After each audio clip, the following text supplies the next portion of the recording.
You ask Tiger to solve. This deals with linear equations with one unknown. The final result is t equals -27/2.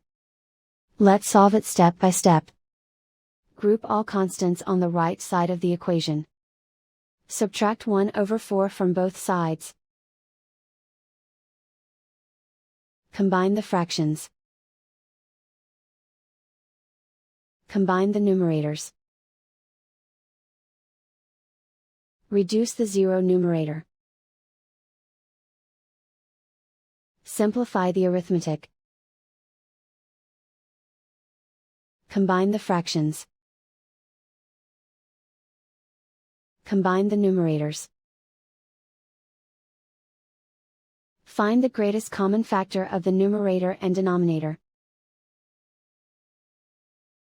Factor out and cancel the greatest common factor.